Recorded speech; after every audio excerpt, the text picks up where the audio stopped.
Relatos de poder. Carlos Castaneda. Segunda parte. El tonal y el nahual. Capítulo 9.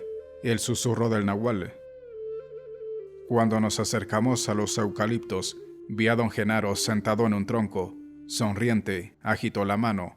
Fuimos hasta él. Había en los árboles una bandada de cuervos. Graznaban como asustados. Don Genaro dijo que permaneciéramos quietos y en silencio hasta que los cuervos se calmaran.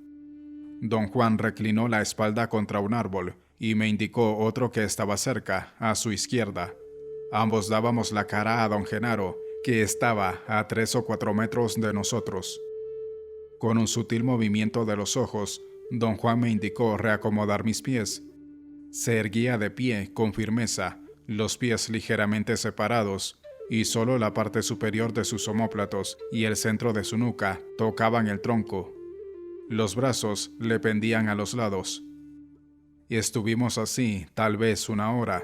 Yo los vigilaba detenidamente, sobre todo a don Juan. En determinado momento se dejó resbalar suavemente por el tronco y tomó asiento, manteniendo aún las mismas áreas de su cuerpo en contacto con el árbol. Sus rodillas quedaron alzadas y descansó en ellas los brazos. Imité sus movimientos. Tenía las piernas sumamente fatigadas y el cambio de postura me confortó. Los cuervos cesaron poco a poco de graznar, hasta que no hubo un sonido en el campo. El silencio me turbaba más que el ruido de los cuervos. Don Juan me habló en voz baja. Dijo que el crepúsculo era mi mejor hora. Miró el cielo. Pasarían de las 6. El día fue nublado, y yo no había tenido manera de comprobar la posición del sol. Oí a lo lejos alboroto de gansos y quizá pavos, pero en el campo de los eucaliptos no había rumor alguno. Desde un largo rato atrás no se escuchaban pájaros ni insectos grandes. Los cuerpos de don Juan y don Genaro habían guardado una inmovilidad perfecta hasta donde yo podía juzgar, excepto en los instantes en que, para descansar, desplazaban su centro de gravedad. Cuando don Juan y yo estábamos sentados en el suelo, don Genaro hizo un movimiento súbito, alzó los pies y se puso en cuclillas sobre el tronco. Luego giró 45 grados y me hallé mirando su perfil izquierdo. Busqué en don Juan una indicación. Él echó hacia adelante la barbilla. Era una orden de mirar a don Genaro. Una agitación monstruosa me invadió. Era incapaz de contenerme. Mis intestinos se soltaban. Pude sentir en lo absoluto lo que Pablito debe haber sentido al ver el sombrero de don Juan. Experimentaba tal tumulto intestinal que me fue necesario correr a los arbustos. Oí a los viejos aullar de risa. No me atreví a regresar con ellos. Titubeé un rato. Pensé que mi repentina explosión habría roto el hechizo. No tuve que meditar mucho tiempo. Don Juan y don Genaro vinieron a donde me hallaba. Me flanquearon y fuimos a otro campo. Nos detuvimos en su centro mismo y recordé que estuvimos allí en la mañana. Don Juan me habló, me dijo que fuera fluido y silencioso y detuviera mi diálogo interno. Yo escuché con atención. Don Genaro debe haber advertido que toda mi concentración se enfocaba en las admoniciones de don Juan y aprovechó ese momento para repetir lo que hizo en la mañana. De nuevo soltó su grito enloquecedor. Me pescó de sorpresa, pero no desprevenido. Casi inmediatamente recuperé mi equilibrio por medio de la respiración. El choque fue aterrador, pero no tuvo un efecto prolongado, y pude seguir con la vista los movimientos de don Genaro. Lo miré saltar a una rama baja. Al seguir su curso en una distancia de más o menos 25 metros, mis ojos experimentaron una extravagante distorsión. No era que saltara por medio de la acción elástica de sus músculos, más bien se deslizaba por el aire, catapultado en parte por su formidable alarido y jalado por unas vagas líneas emanadas del árbol. Era como si el árbol lo chupara a través de esas líneas. Don Genaro quedó un momento encaramado en la rama. Yo veía su perfil izquierdo. Empezó a ejecutar una serie de movimientos extraños. Su cabeza oscilaba, su cuerpo se estremecía. Varias veces ocultó la cabeza entre las rodillas. Mientras más se movía y se agitaba, mayor era mi dificultad para enfocar los ojos en su cuerpo. Parecía disolverse. Parpadeé como desesperado y luego alteré mi línea de visión torciendo la cabeza a diestro y siniestro, como don Juan me había enseñado. Desde mi perspectiva izquierda, vi el cuerpo de don Genaro como nunca lo había visto. Parecía haberse puesto un disfraz. Lucía un traje peludo, del color de un gato siamés, ante claro, con toques de chocolate oscuro en las piernas y la espalda. Tenía una cola gruesa y larga. El atavío de don Genaro lo hacía verse como un cocodrilo peludo y café, de patas largas, sentado en una rama. No se discernían su cabeza ni sus facciones. Enderecé la cabeza hasta una postura normal. La visión de don Genaro disfrazado se mantuvo sin alteración. Sus brazos se estremecieron. Se paró en la rama, pareció agacharse y saltó hacia el suelo. La rama estaba a 5 o 6 metros de altura. Hasta donde yo podía juzgar, fue el salto ordinario de un hombre ataviado con un disfraz. Vi el cuerpo de don Genaro a punto de tocar el suelo, y entonces la gruesa cola de su disfraz vibró y en vez de aterrizar, despegó como impelido por un silencioso motor de turbina. Ascendió por encima de los árboles y luego planeó casi hasta el suelo. Repitió una y otra vez la maniobra. En ocasiones hacía una rama y se mecía dando la vuelta al árbol, o se escondía como una águila entre las ramas, y luego planeaba y describía círculos en torno nuestro, o aleteaba con los brazos al tocar su estómago la punta de los árboles. Los juegos de don Genaro me llenaban de asombro. Mis ojos lo seguían, y 2 o 3 veces percibí con toda claridad que usaba unas líneas brillantes como si fueran poleas para deslizarse de un sitio a otro. Luego pasó hacia el sur, por encima de los árboles, y desapareció tras ellos. Traté de anticipar el sitio donde reaparecería, pero ya no se mostró. Advertí que yacía boca arriba, aunque no había tenido conciencia de ningún cambio en la perspectiva. Todo el tiempo creía estar de pie mirando a don Genaro. Don Juan me ayudó a sentarme y entonces vi que don Genaro se acercaba. Caminaba con un aire de descuido. Sonrió con recato y preguntó si me había gustado su vuelo. Traté de decir algo, pero me hallaba mudo. Don Genaro cruzó con don Juan una extraña mirada y volvió a acuclillarse. Inclinándose, susurró en mi oído izquierdo. Lo oí decir: ¿por qué no vienes a volar conmigo? Repitió la frase 5 o 6 veces. Don Juan se acercó y me susurró en el oído derecho: no hables, tú nomás sigue a Genaro. Don Genaro me hizo poner en cuclillas y susurró de nuevo. Yo lo oía con precisión cristalina. Repitió unas 10 veces: confía en el nahual te va a llevar. Entonces don Juan susurró otra frase en mi oído derecho. Dijo: cambia tus sentimientos. Yo los oía hablarme a la vez, pero también percibía sus voces por separado.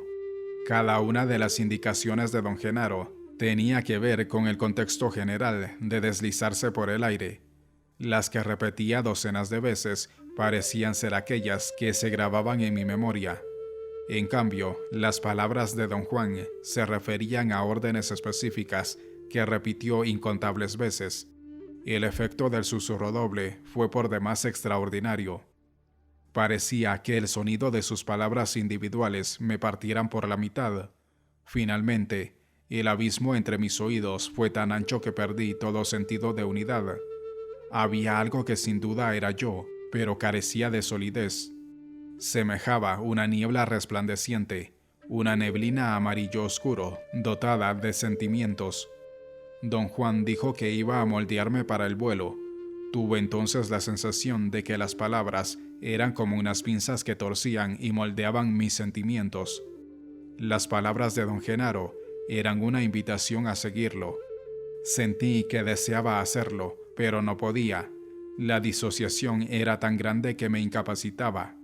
Oí entonces las mismas frases cortas, interminablemente repetidas por ambos, cosas como: «Mira qué bonita figura para volar», «Salta, tus piernas te subirán a la copa de los árboles», «Los eucaliptos son puntos verdes», «Los gusanos son luces». Algo ha de haber cesado en mí en un momento dado, quizá la conciencia de que se me dirigía la palabra. Sentía que don Genaro se hallaba aún conmigo, pero en lo tocante a percepción solo discernía una masa enorme de las más extraordinarias luces. A ratos el fulgor disminuía y a ratos se intensificaba. Asimismo, yo experimentaba movimiento. El efecto era el de ser jalado por un vacío que no me daba tregua. Cada vez que mi movimiento parecía disminuir y me era posible enfocar la atención en las luces, el vacío me jalaba de nuevo. En cierto momento, entre el jalón hacia adelante y hacia atrás, experimenté la máxima confusión. El mundo en torno mío, fuera lo que fuese, iba y venía al mismo tiempo. De allí el efecto de vacío. Yo veía dos mundos por separado, uno que se alejaba de mí y otro que se acercaba. No me di cuenta de esto en forma ordinaria, es decir, no tomé conciencia de ello como de algo que hasta entonces no se revelaba. Más bien tuve dos percepciones que no llegaron a unificarse. Después, mis percepciones se opacaron, o carecían de precisión, o eran demasiadas y no había modo de diferenciarlas. El siguiente grupo de percepciones discernibles fue una serie de sonidos en el extremo de una larga configuración semejante a un tubo. El tubo era yo mismo, y los sonidos eran don Juan y don Genaro, que de nuevo me hablaban uno por cada oído. Conforme hablaban, el tubo se iba acortando, hasta quedar los sonidos en una gama que yo reconocía, es decir, el sonido de las palabras de don Juan y don Genaro alcanzó mi gama normal de percepción. Los sonidos se hicieron reconocibles, primero como ruidos, luego como palabras gritadas y finalmente como palabras susurradas en mis orejas. A continuación, noté objetos del mundo familiar. Al parecer me hallaba tendido boca abajo. Distinguía terrones, piedras, hojas secas y luego me percaté del campo de eucaliptos. Don Juan y don Genaro estaban de pie junto a mí. Aún había luz. Sentí que debía meterme en el agua para consolidarme. Fui al río, me quité la ropa y permanecí en el agua fría el tiempo suficiente para restaurar mi equilibrio perceptual. Don Genaro se marchó apenas llegamos a su casa. Al despedirse, me dio una palmada en el hombro. Me aparté de un salto por acción refleja. Pensaba que su contacto sería doloroso. Para mi sorpresa, no fue más que un suave golpecito en el hombro. Don Juan y don Genaro rieron como dos niños celebrando una travesura. «No seas tan nervioso», dijo don Genaro. «El nahual no anda detrás de ti todo el tiempo». Chasqueó los labios como reprobando mi reacción excesiva y con aire de candor y camaradería abrió los brazos. Lo abracé. Me palmeó la espalda en un gesto sumamente cálido y amistoso. «Debes preocuparte del nahual solo en ciertos momentos», dijo. «El resto del tiempo, tú y yo somos como cualquier otra gente de este mundo». Se volvió a don Juan y le sonrió. «¿No es así, Juancho?», preguntó. «Así es, Gerancho», repuso don Juan. Ambos tuvieron una explosión de risa. «Debo prevenirte», me dijo don Juan. «Tienes que ejercer la vigilancia más exigente para estar seguro de cuando un hombre es un nahual y cuando es simplemente un hombre. Puedes morir si entras en contacto físico directo con el nahual». Don Juan se volvió a don Genaro y con ancha sonrisa preguntó: «¿No es así, Gerancho?». «Pues así es, Juancho», repuso don Genaro, y ambos rieron. Su alegría infantil me conmovió en alto grado. Los sucesos del día habían sido agotadores y mi emotividad estaba a flor de piel. Una oleada de autocompasión me envolvió. Casi lloraba al repetirme una y otra vez que lo que ellos me habían hecho, fuera lo que fuese, poseía carácter de irreversible y probablemente de perjudicial. Don Juan parecía leer mis pensamientos. Meneó la cabeza en un gesto de incredulidad. Chasqueó la lengua. Hice un esfuerzo por detener mi diálogo interno y la autocompasión desapareció. Genaro es muy cariñoso, comentó don Juan cuando don Genaro se fue. El designio del poder fue que hallaras un benefactor gentil. No supe qué decir. La idea de que don Genaro era mi benefactor me intrigaba sobremanera. Quise que don Juan me dijera más al respecto. Él no parecía tener ganas de hablar. Miró al cielo y la cima de la oscura silueta de unos árboles al lado de la casa. Tomó asiento con la espalda contra un grueso palo ahorquillado, plantado casi frente a la puerta, y me indicó sentarme junto a él, a su izquierda. Así lo hice. Tomándome del brazo, me jaló más cerca, hasta que nuestros cuerpos se tocaron. Dijo que esa hora de la noche era peligrosa para mí, sobre todo en aquella ocasión. Con voz muy tranquila, me dio una serie de instrucciones. No nos moveríamos del sitio hasta que él lo creyera conveniente. Seguiríamos hablando, en tono sosegado, sin interrupciones largas. Yo debía respirar y parpadear como si me hallara frente al nahual. ¿Está por aquí el nahual?, pregunté. Desde luego, dijo, y rió por lo bajo. Prácticamente me acurruqué contra don Juan. Él empezó a hablar y solicitó de mí cualquier tipo de preguntas. Incluso me dio mi libreta y mi lápiz, como si yo pudiera escribir en la oscuridad. Afirmó que yo necesitaba estar lo más tranquilo y normal que fuese posible, y no había mejor modo de fortificar mi tonal que el de tomar notas. Planteó el asunto en un nivel combinatorio. Dijo que si anotar era mi predilección, debía ser capaz de hacerlo aún en tinieblas. Había en su voz un tono de reto cuando me dijo que yo podía convertir la anotación en una tarea de guerrero, en cuyo caso la oscuridad no sería ningún obstáculo. De algún modo debe haberme convencido, pues logré garrapatear partes de nuestra conversación, el tema principal de don Genaro como benefactor mío. Yo tenía curiosidad de saber cuándo se había vuelto tal, y don Juan me instó a recordar un supuesto suceso extraordinario que tuvo lugar el día en que conocí a don Genaro y que sirvió de señal propicia. No pude recordar nada por el estilo, y empecé a recontar la experiencia. Hasta donde yo recordaba, fue un encuentro de lo más común y casual ocurrido en la primavera del año 1968. Don Juan me detuvo. «Si eres tan tonto que no te acuerdas», dijo, «más vale dejarlo así. Un guerrero sigue los dictados del poder. Lo recordarás cuando se haga necesario». Don Juan dijo que tener benefactor era un asunto muy difícil. Citó como ejemplo el caso de su aprendiz Eligio, que llevaba muchos años con él. Dijo que Eligio no había podido encontrar benefactor. Le pregunté si a la larga lo hallaría. Repuso que no había modo de predecir los caprichos del poder. Me recordó que una vez, años atrás, habíamos encontrado un grupo de indios jóvenes explorando el desierto en el norte de México. Dijo que había visto en aquella ocasión que ninguno de ellos tenía benefactor y que el entorno general y el ánimo del momento eran propicios para que él les diera una ayuda mostrándoles el nahual. Hablaba de una noche en que 4 jóvenes presenciaron, sentados junto al fuego, lo que yo consideré un truco espectacular, en el cual don Juan pareció manifestarse en diferentes formas ante cada uno de nosotros. «Esos muchachos ya sabían bastante», dijo. «Tú eras el único novato entre ellos». «¿Qué les ocurrió después?», pregunté. «Algunos hallaron benefactor», fue la respuesta. Don Juan dijo que el deber del benefactor era entregar a su pupilo al poder y que el benefactor impartía al neófito su toque personal, tanto como el maestro, o más todavía. Durante una corta pausa en la plática, oí un extraño ruido rasposo en la parte trasera de la casa. Don Juan me retuvo.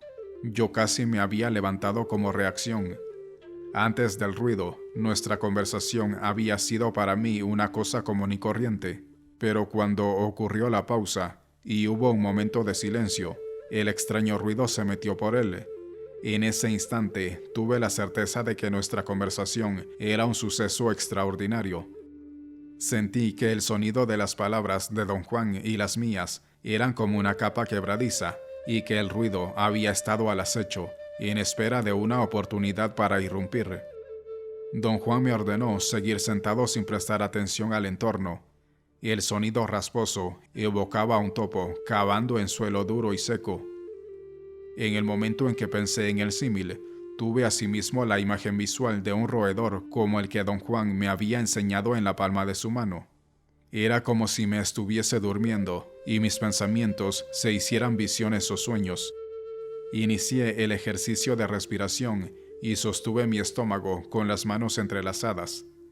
Don Juan seguía hablando, pero yo no lo escuchaba. Mi atención se hallaba en el suave crujir de una cosa serpentina al deslizarse sobre pequeñas hojas secas. Tuve un momento de pánico y repulsión física ante la idea de que una serpiente me pasara encima. Involuntariamente metí los pies bajo las piernas de don Juan, mientras respiraba y parpadeaba frenéticamente. Oí el ruido tan cerca que parecía estar a menos de 1 metro. Mi pánico aumentó. Don Juan dijo calmadamente que la única manera de repeler al nahual era permanecer inalterable. Me ordenó estirar las piernas y no enfocar la atención en el ruido. Imperioso, exigió que escribiera o preguntara, e hiciera un esfuerzo por no sucumbir. Tras una gran pugna, le pregunté si era don Genaro quien hacía el ruido. Dijo que era el nahual y que no los confundiese. Genaro era el nombre del tonal. Añadió otra cosa, pero no pude entenderle. Algo describía círculos en torno a la casa y yo no podía concentrarme en la conversación. Me ordenó hacer un esfuerzo supremo. En determinado momento me hallé balbuciendo inanidades. Tuve una sacudida de miedo y entré en un estado de gran lucidez. Don Juan me dijo entonces que podía escuchar, pero no había sonido alguno. El nahual ya se fue, dijo don Juan, y levantándose entró en la casa. Encendió una linterna de querosén y preparó comida. La consumimos en silencio. Le pregunté si el nahual volvería. No, dijo con expresión seria, nada más te estaba probando. A esta hora, justo después del crepúsculo, siempre deberías de ocuparte en algo. Cualquier cosa es buena. Se trata solo de un periodo corto, acaso 1 hora, pero en tu caso, 1 hora mortal. Esta noche, el nahual quiso hacerte perder el paso, pero fuiste lo bastante fuerte para rechazar su asalto. Una vez sucumbiste y tuve que echarte agua en todo el cuerpo. Ahora lo hiciste mejor.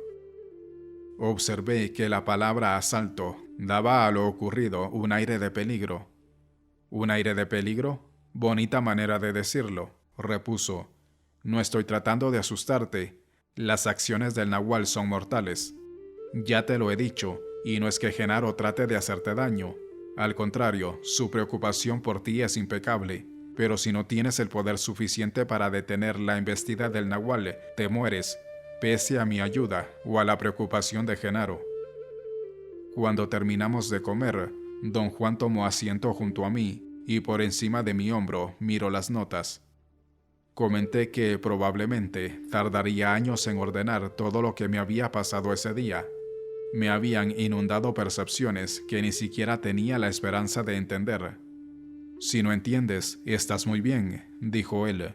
Cuando entiendes es cuando te va mal. Eso desde el punto de vista de un brujo, por supuesto. Desde el punto de vista de un hombre común, si no entiendes, te vas a pique. En tu caso, yo diría que un hombre común creería que estás disociado o que empiezas a disociarte. Reí ante su elección de términos. Supe que me devolvía el concepto de disociación. Yo se lo había mencionado alguna vez antes en conexión con mis temores. Le aseguré que en esta ocasión no iba a preguntar nada acerca de lo que había atravesado. Nunca te he prohibido hablar, dijo él. Podemos hablar del nahual todo lo que se te dé la regalada gana, siempre y cuando no trates de explicarlo. Si recuerdas correctamente, dije que el nahual es solo para presenciarse. Con que podemos hablar de lo que presenciamos y de cómo lo presenciamos, Pero tú quieres abordar la explicación de cómo es todo aquello posible, y eso es una abominación. Quieres explicar el nahual con el tonal, eso es una estupidez, especialmente en tu caso, puesto que tú ya no puedes esconderte en tu ignorancia.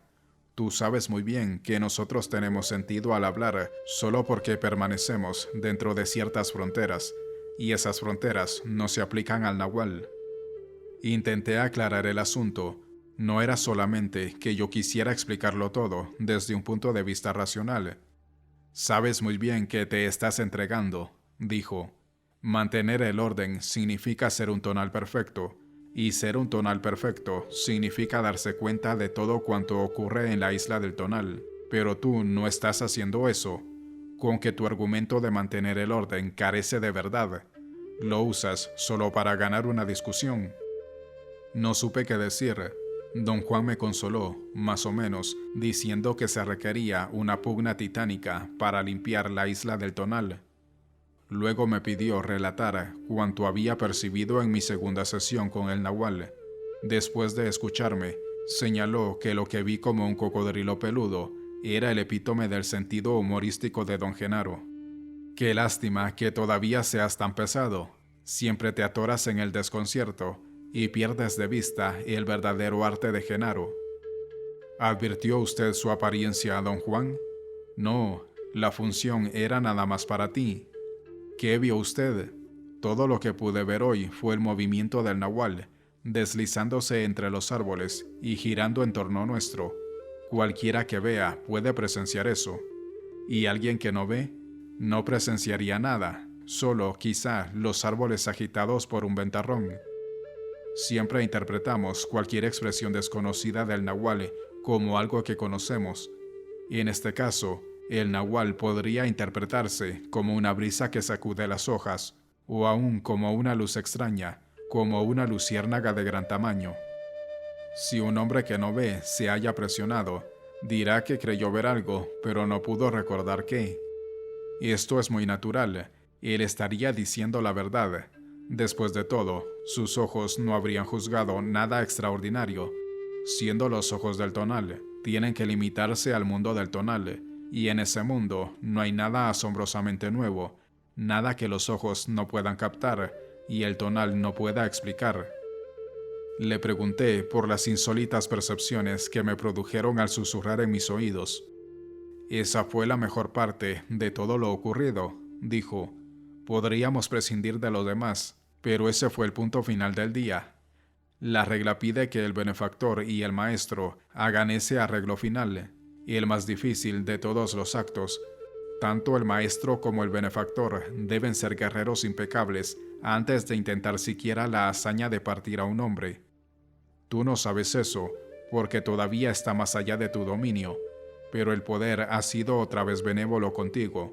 Genaro es el guerrero más impecable que existe. ¿Por qué es el partir a un hombre tan grande hazaña? Porque es peligrosa. Podrías haber muerto como un bicho, o peor todavía, podríamos no haber logrado juntarte de nuevo, y te habrías perdido en ese extraño plano de sentimientos.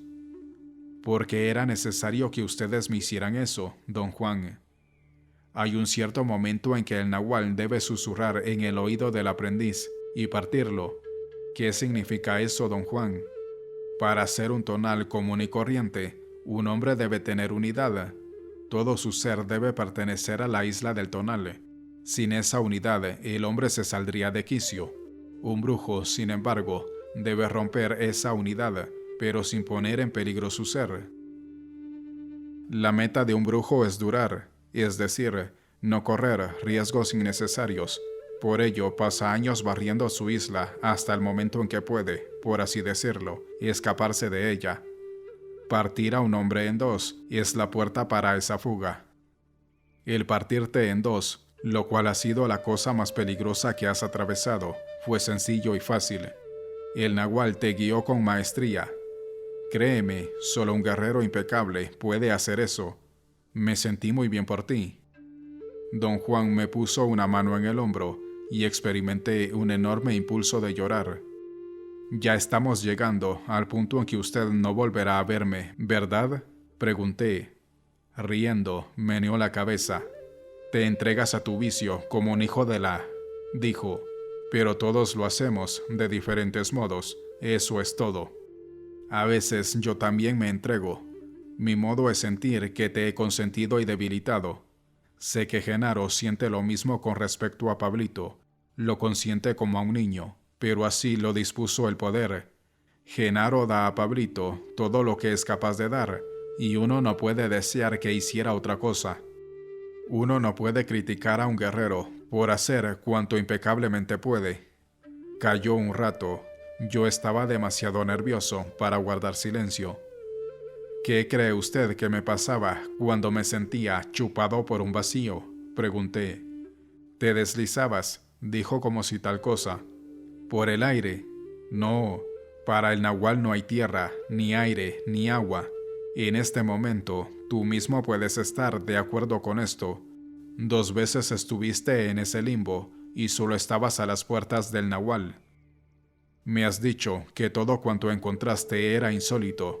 Así pues, el nahual se desliza, o vuela, o hace lo que haga. En la hora del nahual, que nada tiene que ver con la hora del tonal, las dos cosas no casan. Mientras don Juan hablaba, sentí un temblor en el cuerpo, mi quijada descendió y mi boca se abrió involuntariamente. Mis oídos se destaparon y pude escuchar un zumbido o vibración apenas perceptible. Al describir mis sensaciones a don Juan, noté que mis palabras sonaban como si alguien más las pronunciase. Era una sensación compleja, equivalente a oír lo que aún no decía. Mi oído izquierdo era una fuente de percepciones extraordinaria. Sentí que era más potente y exacto que mi oído derecho. Tenía algo que no había tenido antes. Cuando me volví a encarar a don Juan, que estaba a mi derecha, advertí en torno a ese oído un campo de clara percepción auditiva. Era un espacio físico, un campo dentro del cual los sonidos adquirían una fidelidad increíble. Volviendo la cabeza, yo podía barrer el entorno con mi oído. «¿Y el susurro del nahual te hizo eso?», dijo don Juan cuando describí mi experiencia sensorial. «Vendrá a ratos y luego se perderá. No le tengas miedo a esto, ni tampoco a ninguna sensación desacostumbrada que tengas de aquí en adelante. Pero, sobre todo, no te des a tu vicio ni te obsesiones con esas sensaciones. Sé que tendrás éxito. El momento que escogimos para partirte fue correcto, y el poder dispuso todo eso. Ahora lo demás depende de ti. Si tienes poder suficiente, soportarás el gran choque de la partición. Pero si eres incapaz de soportarlo, perecerás. Empezarás a marchitarte, a perder peso, te volverás pálido, distraído, irritable, callado. Quizá, dije, si usted me hubiera dicho hace años lo que usted y don Genaro hacían, yo tendría bastante. Alzó la mano y me impidió terminar. Lo que dices no tiene sentido, dijo. Una vez me dijiste que, de no ser por el hecho de que eres terco y dado a explicaciones racionales, ya serías un brujo hoy en día. Pero ser brujo significa, en tu caso, que debes superar la terquedad y la necesidad de explicaciones racionales que obstruyen tu camino. Más aún, esas limitaciones son tu camino al poder. No puedes decir que el poder fluiría hacia ti si tu vida fuera diferente. Genaro y yo tenemos que actuar igual que tú, dentro de ciertos límites. El poder dispone esos límites y un guerrero es, digamos, un prisionero del poder, un prisionero que puede hacer una decisión, la decisión de actuar como un guerrero impecable o actuar como un asno. A fin de cuentas, quizás el guerrero no sea un prisionero, sino un esclavo del poder, porque la decisión ya no es una decisión para él. Genaro no puede actuar en ninguna otra forma más que impecablemente. Actuar como un asno lo agotaría y lo llevaría a la tumba. La razón por la que tienes miedo de Genaro es porque él debe usar la avenida del susto para encoger tu tonal. Tu cuerpo sabe eso, aunque tal vez tu razón lo ignore, y por eso tu cuerpo quiere salir corriendo cada vez que Genaro anda cerca. Mencioné que tenía curiosidad por saber si don Genaro se proponía deliberadamente asustarme. Don Juan dijo que el nahual hacía cosas extrañas, cosas que no podían preverse. Puso como ejemplo lo que había ocurrido entre nosotros esa mañana, cuando él me impidió voltear a la izquierda para mirar a don Genaro en el árbol. Dijo que se dio cuenta de lo que su nahual había hecho, aunque no tenía manera de saberlo por adelantado. Su explicación del asunto fue que mi súbito movimiento hacia la izquierda era un paso en dirección de mi muerte, un acto suicida que mi tonal realizaba a propósito.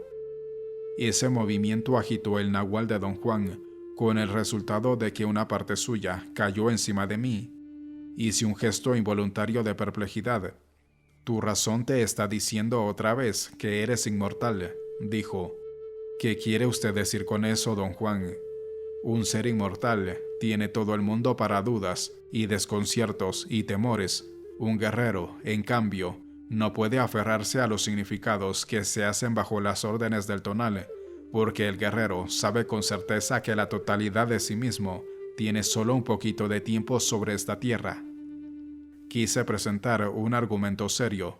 Mis temores, mis dudas, mi desconcierto no se daban en un nivel consciente, y por mucho que intentara controlarlos, me sentía desesperado cada vez que me enfrentaba con don Juan y don Genaro. «Un guerrero no puede sentirse desamparado», dijo él, «ni desconcertado ni asustado, bajo ninguna circunstancia. Para un guerrero, solo hay tiempo para su impecabilidad. Todo lo demás agota su poder. La impecabilidad lo renueva». Volvamos a mi vieja pregunta, don Juan. ¿Qué es la impecabilidad? Sí, volvemos a tu vieja pregunta, y por supuesto, volvemos a mi vieja respuesta. La impecabilidad es hacer lo mejor que puedas en lo que fuese. Pero don Juan, yo me refiero a que siempre tengo la impresión de estar haciendo lo mejor que puedo, cuando por lo visto no lo hago. No es tan complicado como lo haces parecer. La clave de todos estos asuntos de impecabilidad es el sentido de tener o no tener tiempo. Por regla general, cuando te sientes y actúas como un ser inmortal que tiene todo el tiempo del mundo, no eres impecable. Y en esos momentos debes volverte, mirar alrededor tuyo, y entonces te darás cuenta de que tu sentimiento de tener tiempo es una idiotez. No hay sobrevivientes en esta tierra.